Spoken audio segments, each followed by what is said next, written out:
গল্পটি কঠোরভাবে প্রাপ্তবয়স্কদের জন্য। গল্পটি সম্পূর্ণ কাল্পনিক, গল্পের চরিত্র ও গল্পটির সাথে বাস্তবের কোনো মিল নেই। আর আমাদের চ্যানেলের এই গল্পগুলো শুধুমাত্র বিনোদনের উদ্দেশ্যেই তৈরি করা, তাই গল্পটি নিজ দায়িত্বে শুনবেন। হাই বন্ধুরা, কেমন আছে সবাই? লেখক রওনক রুফায়েত জাহিদের জনপ্রিয় ধারাবাহিক গল্প প্রেমিক পুরুষের পর্ব 40-41তম পর্বে তোমাদেরকে জানাই স্বাগতম।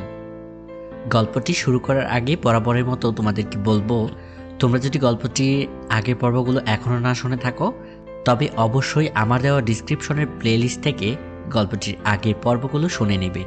তবে আর দেরি না করে হেডফোন পরে এখনই বসে পড়ো। শুরু করছি আজকের পর্ব।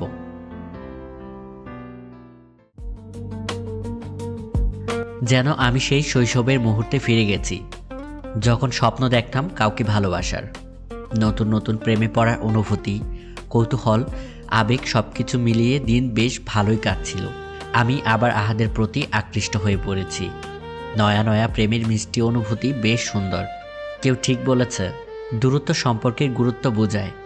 নতুন করে সব শুরু করতে আমাদের মাঝের এই দূরত্বটা দরকার ছিল। আহাদ যেন দিন দিন বয়স কমে যাচ্ছে। ওনার হুটহাট পাগলামোগুলো আমাকে আশ্চর্যের শেষ শিখরে পৌঁছিয়ে দেয়। হুটহাট গিফট পাঠায়, রাত দিন নেই, হুটহাট বাড়ির সামনে চলে আসে। এই তো কাল রাতেরই কথা, আহাদ হুট করে রাত 3টার দিকে বাড়ির সামনে এসে হাজির। এত রাতে কেন এসেছে তা জিজ্ঞেস করতেই উত্তর দেয়, তার নাকি বাড়িতে মন বসছিল না। তার নাকি এই মুহূর্তে আমাকে খুব করে দেখতে ইচ্ছে করছিল। দিন দিন একদম পাগল হয়ে যাচ্ছে। পাগল না হলে কি এই কনকনে শীতে বাড়ির সামনে এসে এভাবে দাঁড়িয়ে থাকে?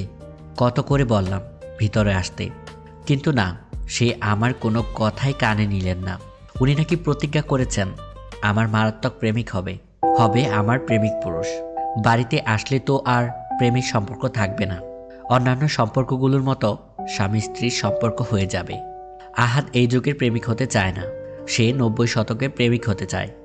যে প্রেমিক সারাক্ষণ তার ভালোবাসার মানুষটাকে দেখার জন্য ছটফট করবে, শর্তহীনভাবে ভালোবাসবে। আমি ওনার উত্তরে শুধুই হেসেছি। বিয়ের পরের প্রেমটা সত্যিই খুব সুন্দর হয়। এখানে নির্দ্বিধায় চুটিয়ে প্রেম করা যায়, না থাকে কোনো হারানোর ভয়, না থাকে কোনো অনিশ্চয়তা। তবে আমি যে একটা ছেলে হয়ে আরেকটা ছেলের এমন ভালোবাসা পাবো তা কখনোই ভাবিনি। আহাদের এসব পাগলামো দেখে ভাবি, সত্যি কি আমি ওনার এমন পাগলামো ভালোবাসার যোগ্য? আমি কি এতটাই বিশেষ কিছু? আহাদের এই পাগলামোগুলোতে আমার মন গলতে শুরু করেছে। হঠাৎ কারো কথার আওয়াজে আমার ভাবনার জগতে কারো টোকা পড়ে। পেছনে গাড় ঘুরিয়ে দেখি প্রত্যয় ভাইয়া আর নিশীথ এক গাল হেসে দাঁড়িয়ে আছে। আমি মুচকি হেসে তাদের কাছে এগিয়ে যাই। দুজনকে খুব সুন্দর মানিয়েছে, নিউলি ম্যারিড কাপল। নিশীথ নীল শাড়ি পরেছে, নাকে নোজপিন, গায়ে হালকা গহনা। এই তো গত শুক্রবার বিয়ে হয়েছে, বড় করে আয়োজন করেনি। প্রত্যয় ভাইয়ার কড়াকড়িভাবে নিষেধ করেছেন। তাছাড়া নিষেধও এসব লোক দেখানো আয়োজন পছন্দ করে না। সে বরাবরই সাদাসিধা জিনিস পছন্দ করে। তারপরও মামা বলেছিলেন সিলেটে বিয়েতে যেতে, কিন্তু মা মানা করেছে। এই তো কিছুদিন আগেই সিলেট থেকে এসেছে সবাই, এখন আবার যাওয়াটা ঝামেলা। প্ল্যানিং এর ব্যাপারটাও আছে। নিশীথ ছোটবেলা থেকেই সিলেট জাফলংয়ে বড় হয়েছে, আর তাই বিয়েটা সেখানেই হয়েছে। আমি মুচকি হেসে জিজ্ঞেস করি, কেমন আছেন আপনারা? প্রত্যয় ভাইয়া মুচকি হেসে উত্তর দেয়, আলহামদুলিল্লাহ, আমরা ভালো আছি। তুমি কেমন আছো? জি ভাইয়া, আলহামদুলিল্লাহ। আমি তো কনফিউজড। প্রত্যয় ভাইয়া মুচকি হেসে বললেন, তা কেন শুনি? এই যে কি বলে ডাকবো আপনাদের? এখন তো সম্পর্ক দুদিক থেকে। সম্পর্ক দুদিক থেকে তো কি হয়েছে? পুরনো সম্পর্ক কি পাল্টিয়েছে? আগে যা বলে ডাকতে তা বলেই ডেকো। শুধু শুধু জটিল বানানোর কি দরকার? তা ঠিক, নতুন করে সম্পর্কের মার পেঁচে পড়ে ডাকতে গেলে তা অনেক জটিল হবে। তা বলেন, কি করে আসা? নতুন নতুন বিয়ে হয়েছে, কোথায় আমার নিশীথকে নিয়ে বেড়াবেন তা না, আপনারা এখনও ঢাকাতেই আছেন। নট ফর ফেয়ার ভাইয়া। যাব তো, আগে রিসেপশনটা শেষ হোক তারপর। আর এই রিসেপশনের ইনভিটেশনই দিতে আসা। ফুপির কাছ থেকে শুনলাম তুমি এই বাড়িতেই আছো, তাই ভাবলাম দুজন একসাথে এসেই তোমাকে ইনভাইট করি। আফটার অল আমাদের স্পেশাল গেস্ট। আমি মুচকি হাসি। ভাইয়া আবার বললেন, আগামী শনিবার রিসেপশন, আহাদ আন্টি সবাই আসবে, তোমাকেও আসতে হবে। জি ভাইয়া, অবশ্যই আসব। আমি যাই, ফুপা ফুপির সাথে দেখা করে আসি। তোমরা কথা বলো। প্রত্যয় ভাইয়া চলে যায়। আমি নিশীথের হাতে হাত রেখে বলি, খুব মিষ্টি লাগছে। নিশীথ লাজুক হেসে বলল, ধন্যবাদ। দোয়া করি সব সময় এমন হাসি খুশি থেকো। দুজনে আড্ডা দিচ্ছি। হঠাৎ কথার মাঝে নিশীথ আমার হাত জড়িয়ে ধরে বলল, রোদ, আমি তোমার কাছে সব সময় কৃতজ্ঞ। আমি প্রশ্নবোধক চোখে তাকিয়ে জিজ্ঞেস করি, তা কেন? এই যে তোমার জন্য আজ আমি ওনাকে পেয়েছি। রোদ, আমি জানি ওনার প্রথম ভালোবাসা তুমি। হয়তো এখনও তোমাকে ভালোবাসে, কিন্তু আমার তা নিয়ে কোনো মন খারাপ নেই। আমার সবচেয়ে বড় পাওয়া, আমি ওনার স্ত্রী, ওনার জীবনের অংশ হয়েছি। হয়তো কোনোদিন ওনার ভালোবাসার মানুষ হতে পারবো না, কিন্তু এতটুকুতেই খুশি, ওনার জীবনের অংশ আমি। যদি তুমি ওনাকে না ফিরিয়ে দিতে, তাহলে হয়তো আমি এমন জীবনসঙ্গী পেতাম না। তাই আমি তোমার কাছে সর্বদা কৃতজ্ঞ। ওনার জীবনের সর্বদা মুখ্য ভালোবাসা হয়তো তুমি থাকবে, আমি না হয় ওয়ান সাইড হয়ে রয়ে গেলাম। নিশীথ, তুমি যথেষ্ট বুদ্ধিমতী আর খুবই ভালো মনের একটা মেয়ে। আমি জানি তুমি ঠিক প্রত্যয় ভাইয়ের মন জয় করে নেবে, আর তার সাথে তুমি প্রত্যয় ভাইকে একটা নতুন জীবন দিবে, যে তোমাকে বিয়ে করে এই অভিশপ্ত লাইফ থেকে মুক্তি পাবে। জানি না মুক্তি মিলবে কি না, তবে চেষ্টা তো করতে পারবে। হয়তো আমি থাকলে তা হতো না। আর কারো প্রথম প্রেম হওয়াটা খুব সহজ, কিন্তু শেষ ভালোবাসা হওয়া অনেক জটিল। আর শেষ ভালোবাসাটাই জীবনের মুখ্য চরিত্র হয়। আর প্রত্যয় ভাইয়ার জীবনের সেই মুখ্য চরিত্রটাই তুমি। ভাইয়ার জীবনের শেষ ভালোবাসা। আমি জানি তুমি ভাইয়ার জীবনের সব অতীত ভুলিয়ে নতুন করে স্মৃতি গড়ে তুলবে। দোয়া করো। অবশ্যই।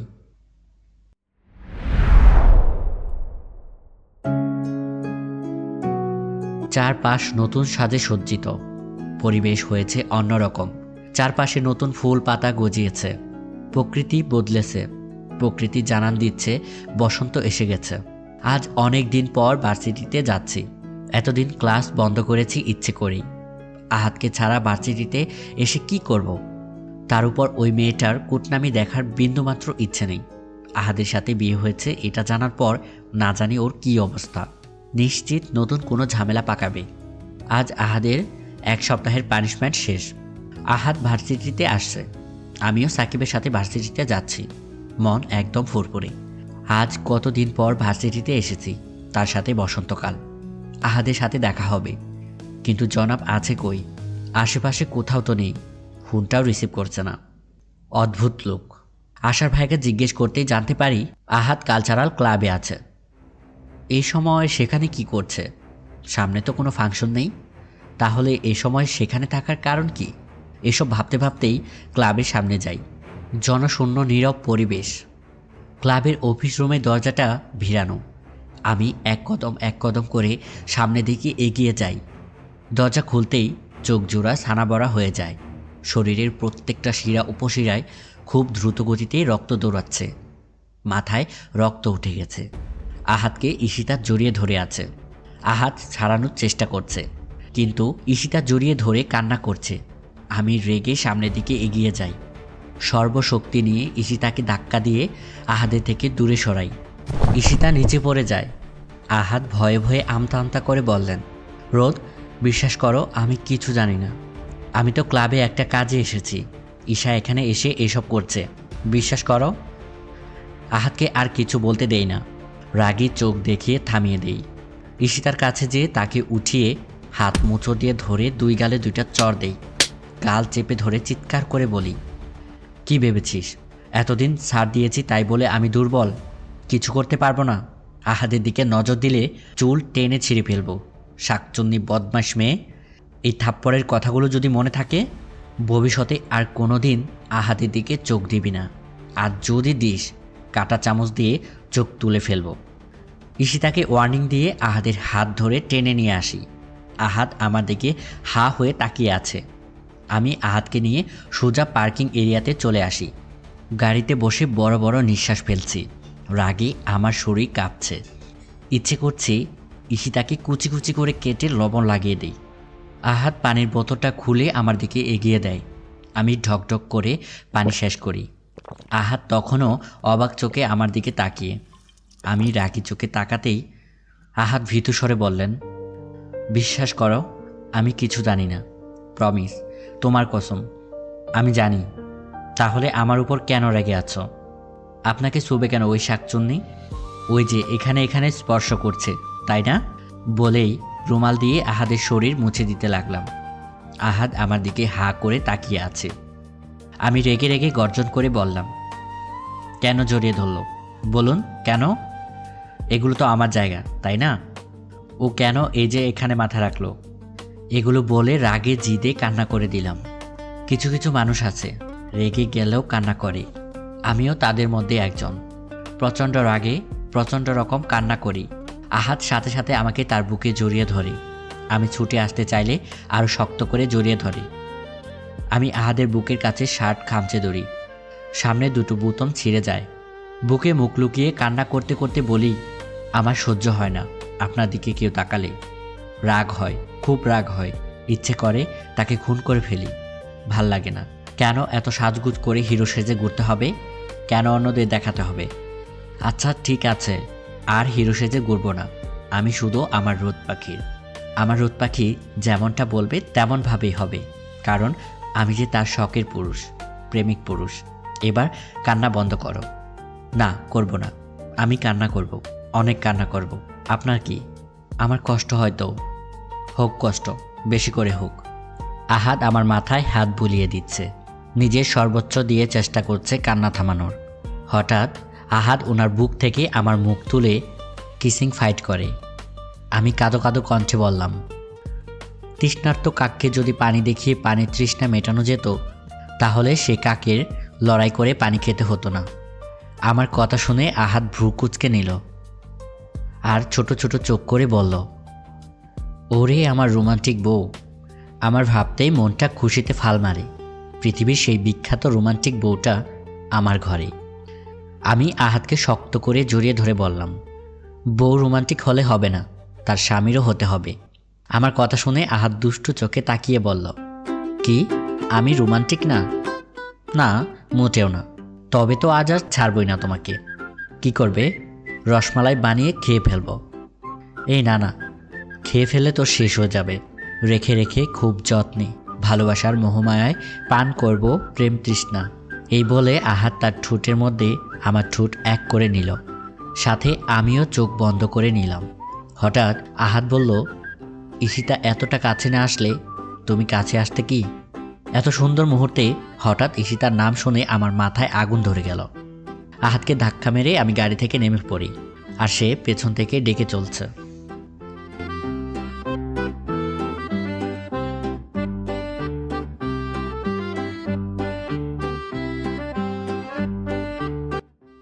বাসায় এসে পৌঁছালাম সেই অনেকক্ষণ হলো। বেলা শেষ হয়ে রাত হলো। সোফায় 2 পা উঠিয়ে মুভি দেখছি, হাতে চিপসের প্যাকেট। ঘড়ির কাঁটা 10-এর দিকে। আস্তে আস্তে রাত গভীরতর হচ্ছে। কিছুক্ষণ পূর্বেই রাতের খাবার শেষ করেছি। কিছুই ভালো লাগছে না, সব কিছুই কেমন জানি খালি খালি লাগছে। ভার্সিটি থেকে আহাদের সাথে ঝগড়া করে এসেছি। যদিও এটাকে ঝগড়া বলে না, আমি একাই চিৎকার চেঁচামেচি করে এসেছি। আহাদ বাদ্য ছেলের মতো চুপ ছিল, শুধু মাথা নাড়িয়েছে। রাগের বশে যাতা বলে এসেছি। ঈশিতার রাগ সব আহাদের উপর ঢেলেছি। সারাদিন একবারের জন্য আহাদকে ফোন দেয়নি, না আহাদকে ফোন দেওয়ার সুযোগ দিয়েছি। ফোন বন্ধ করে রেখেছি। আহাদ আপুর ফোনে ফোন দিয়ে যোগাযোগ করার চেষ্টা করেছে, আমি কথা বলিনি। কিন্তু এখন খুব কষ্ট লাগছে, বুকটা খালি খালি লাগছে। তাই মনকে ভুলিয়ে রাখতে মুভি দেখছি। কিন্তু এতেও বিশেষ কোনো লাভ হচ্ছে না, মনে শুধু আহাদ আহাদ করছে। হঠাৎ ডোরবেলটা বেজে ওঠে। এত রাতে এখন আবার কে আসলো? মনে খানিকটা সন্দেহ সৃষ্টি হয়েছে। আমি এসব ভাবতে ভাবতেই দরজার দিকে পা বাড়াই, কিন্তু তার আগেই মামি দরজা খোলার জন্য পা বাড়িয়েছে। আমি মামির পিছন পিছন যাই। দরজার সামনে যেতেই চোখ কপালে, আহাদ দাঁড়িয়ে আছে, মুখে এক গাল প্লাস্টিক হাসি নিয়ে। মামিও এত রাতে আহাদকে দেখে বেশ অবাক। মামি ভয়ে ভয়ে আহাদকে জিজ্ঞেস করেন, বাবা তুমি এত রাতে এখানে? মানে বাড়িতে সব ঠিকঠাক আছে তো বাবা? জি আন্টি, সব ঠিক আছে। একটা কাজে এদিকে এসেছিলাম, ফিরতে রাত হয়ে গেল, তাই ভাবলাম আজ রাত এখানে থেকে যাই। আজকাল যা অবস্থা বলা যায় না কখন কি হয়ে যায়। কত রাত হয়েছে, দেশের যা অবস্থা। যাক বাবা, বেশ ভালো করেছো এসেছো। আমি, মামি আর আহাদের আহ্লাদি দেখে হা করে আছি। এটা কোনো রাত? মাত্রই তো রাত 10টা বাজে। আহাদের জন্য তো মাত্র সন্ধ্যা হলো। আর ভয়, আহাদের সাথে ভয়ের দূর দূরান্ত পর্যন্ত কোনো সম্পর্ক নেই। এই যে মুখের ভোলাবালা প্লাস্টিক হাসিটা, এই হাসির পিছনে নরপিশাচ আহাত মজুমদার লুকিয়ে আছে। আহাত ফুল ফর্মে এসেছে আমাকে শায়েস্তা করতে, তা আমি বেশ ভালোই বুঝেছি। উনার আর চোখের ক্রুদ্ধ দৃষ্টি আমাকে তা ঠিক বুঝিয়ে দিচ্ছে। এই দৃষ্টি আমাকে বলছে, রোদ, একবার শুধু হাতের মুঠোয় পাই, তোমাকে আমি চাটনি করব। মামি যেতেই মামির আঁচল ধরে পেছনে পেছনে চলে যাই। ওখানে থাকা মানে বিপদ। মামি সব খাবার গরম করে দেয়, আমি তা টেবিলে এনে সাজাই। আহাদ মামার সাথে ড্রয়িং রুমে কথা বলছে। আহাদ এসেছে শুনে মামা ঘুম থেকে উঠে এসেছে। মামির কথা মতো আহাদকে খাবার টেবিলে ডেকে আনি। আহাদ তখনও আমার দিকে রাগি চোখে তাকিয়ে। মামি চলে যেতেই আহাদ ক্রুব্ধ স্বরে বললেন, খাইয়ে দাও। আমি আমতা আমতা স্বরে বলি, কে আমি? এখানে কি অন্য কেউ আছে? মানে বলছিলাম কি, মানে আর কি। তোমার কোনো বাহানা চলবে না, যা বলেছি তা করো। মামা বাড়িতে এসে খুব পাকনা গজিয়েছে, তাই না? আজ সব পাকনা কাটব। আমি আর কোনো কথা বলি না, আহাদের কথা মতো তাকে খাইয়ে দেই। আহাদ বেশ তৃপ্তির সাথে খাচ্ছে। ডিনার শেষ করে রুমে আসতেই দেখি পুরো রুম অন্ধকার। আহাদ কোথায় গেল? লাইটের কাছে যেতেই ঠাস করে দরজাটা বন্ধ হওয়ার আওয়াজ কানে আসে। আমি কেঁপে উঠি। পেছন থেকে আহাদ আমার হাত মুচড় দিয়ে নিজের বুকের সাথে চেপে ধরেছে। আমি ছাড়ানোর চেষ্টা করলাম, এতে কোনো লাভ হবে না। আহাদ আমার কানের কাছে মুখ গুজে দাঁতে দাঁত চেপে বললেন, খুব সাহস বেড়েছে, তাই না? তখন থেকে ফোন বন্ধ করে রেখেছ, কোনো খোঁজ খবর নেই। কি, আমাকে কষ্ট দিতে ভালো লাগে, তাই না? খুব আনন্দ হয়। এই যে অর্ধেক দিন আমি ছটফট করছি, না খেয়ে পাগল পাগল হয়ে ফোন করছি, কষ্ট পাচ্ছি, এসব খুব ভালো লাগছে, তাই না? আহাদের কথা শুনে ভয়ে আমার গলা শুকিয়ে আসছে। না জানি এই লোক রেগে কি করে। আমি আমতা আমতা করে বলি, এভাবে রেগে যাচ্ছেন কেন? আমিও তো আপনার উপর রেগেছিলাম, তাই তো ফোন অফ করে রেখেছি। আচ্ছা, তা কেন শুনি? কি অপরাধ আমার? আমি কি ঈশিতাকে বলেছি আয় আমাকে জড়িয়ে ধর? আমি কিন্তু এখনও আগের আহাদি আছি। নিজের জিনিস নিজের কাছে কি করে রাখতে হয় খুব ভালো করেই জানি। মাইন্ড রিফ্রেশমেন্টের জন্য মামা বাড়িতে আসতে দিয়েছি। আমার মাথা বিগড়ে দিলেই তুলে নিয়ে যাব। সারা জীবনের জন্য মামা বাড়িতে আসা বন্ধ। তাহলে এমন সময় ঈশিতার নাম কেন নিলেন? ভেবেছিলাম যদি রেগে কামড়ে দাও তাহলে ভালোই লাগবে, কিন্তু না, দৌড়ে চলে আসলে। সরি তো। আহাদ কোনো কথা না বলেই পেছন থেকে আমার ঘাড়ে মুখ ডোবায়। আহাদের প্রত্যেকটা ঘন ঘন ভারী নিঃশ্বাসে আমি কেঁপে উঠেছি। চোখ বন্ধ করে খুব শক্ত করে শার্ট চেপে ধরেছি। দুজনের মাঝেই নীরবতা, শুধু নিঃশ্বাসের ভারী শব্দ কানে বাজছে। আমি কিছু বুঝে ওঠার আগেই হুট করে আহাদ কোলে তুলে নিয়ে বারান্দার দিকে অগ্রসর হয়। আমি চোখ বন্ধ করে আহাদের বুকে মাথা হেলিয়ে দেই। আহাদ আমাকে কোলে নিয়েই বারান্দার রেলিং ঘেঁষে দাঁড়ায়। চাঁদনি রাত, ঠান্ডা আবহাওয়া, শীতে পুরো শরীর শিরশির করছে। খানিক উষ্ণতার আশায় আহাদের সাথে আরও গভীরভাবে জড়িয়ে যায়। উপরের দিকে তাকিয়ে দেখি আহাদের মাতাল দৃষ্টি আমার দিকে। আমি লজ্জায় চোখ নামিয়ে নেই। আহাদ আদুরে গলায় বললেন, এই দূরত্ব আর সহে না, কালই সাথে করে নিয়ে যাব। কেন, প্রেম করার ভূত ঘাড় থেকে নেমে গেছে? আহাদ আমার নাকে নিজের নাক ঘষে আহ্লাদি স্বরে বললেন, এখন নিজের বউয়ের মতো ভালোবাসতে ইচ্ছে করে। সারাদিন বুকের সাথে এভাবে জড়িয়ে রেখে ভালোবাসি বলতে ইচ্ছে করে। তাই আর কি কি করতে ইচ্ছে করে? আমার কাছাকাছি রেখে সারাক্ষণ ড্যাব ড্যাব করে দেখতে ইচ্ছে করে। তোমার এই সুন্দর হাত দুটোতে চুমু খেতে ইচ্ছে করে। আর আহাদকে আর কিছু বলার সুযোগ দেই না, মুখ চেপে ধরি। আহাদ আমার হাতের চুমু খেয়ে বলে, তুমি তো জানতে চাইলে, তাই বলে এইসব কিছু বলবেন? সত্যি আহাদ, আপনি লাগামহীন হয়ে গেছেন। আমার কি দোষ? সব কিছুর জন্য তুমিই দায়ী। বাহ, সব দোষ নন্দঘোষ। আমি কি করলাম? তোমারই তো দোষ। এই যে আমাকে দিন দিন পাগল বানিয়ে দিচ্ছ, সারাক্ষণ তুমিই মাথায় গুড়গুড় করো। তুমিহীন পাগল পাগল হয়ে যাচ্ছি। কাল কিন্তু তুমি আমার সাথে বাড়ি ফিরছ। না, আচ্ছা শুনুন না, কাল না, 2 দিন পর। 2 দিন পর যাই? আহাদ বাচ্চাদের মতো নাক ফুলিয়ে বায়না ধরে বললেন। না না, তুমি কালই আমার সাথে যাবে। আমি কাল চলে গেলে আপু একা হয়ে যাবে। আপু প্রেগনেন্ট, আপুর পাশে সর্বদা কাউকে প্রয়োজন। আপুকে রেখে যাওয়াটা কি ঠিক হবে? মামি একা কত দিক সামলাবে? তাই বলে আমাকে এভাবে কষ্ট দেবে? তোমার কি চোখে পড়ছে না সারাক্ষণ তুমিহীন ছটফট করছি? 2টা দিনই তো। আহাত মুখ ফুলিয়ে বললেন, তোমার যা ইচ্ছা করো। আমার মাথায় দুষ্টু বুদ্ধি আসে, আহাদের গালে চুপ করে চুমো দিয়ে দিই। আহাদ আমার দিকে হা হয়ে তাকিয়ে আছে। আমার থেকে এমনটা আশা করেনি। আমি লাজুক হেসে আহাদের বুকে মুখ লুকাই। আহাদ বাঁকা হেসে বলে, তুমি অনেক বড় অপরাধ করে ফেলেছ রোদ পাখি। বসন্তের এই প্রেমের মৌসুমে আমার মনে প্রেম জাগিয়ে এবার এই ভুলের শাস্তি তো তোমাকে পেতেই হবে।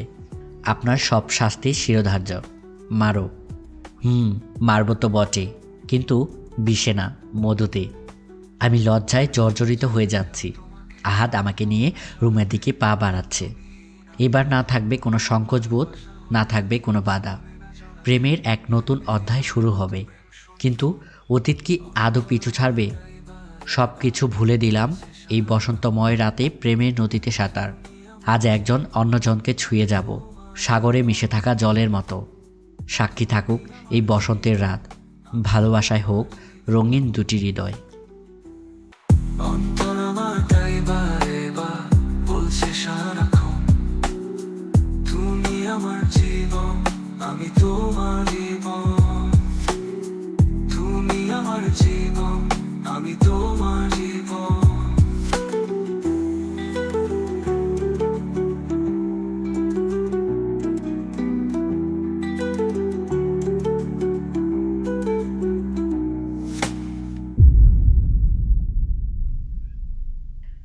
বন্ধুরা, আজকের এই 40-41তম পর্ব তোমাদের কাছে কেমন লাগলো তা অবশ্যই কমেন্ট করে জানাবে। আর গল্পটির পরবর্তী পর্বগুলো খুব তাড়াতাড়ি পেতে গল্পটিতে অবশ্যই বেশি বেশি করে কমেন্ট এবং লাইক করে তোমাদের বন্ধুদের সাথে শেয়ার করবে। তবে শীঘ্রই ফিরছি তোমাদের জন্য পরবর্তী পর্ব নিয়ে। সেই পর্যন্ত সবাই খুব ভালো থেকো আর বাংলা স্টোরির সাথেই থেকো। বাই।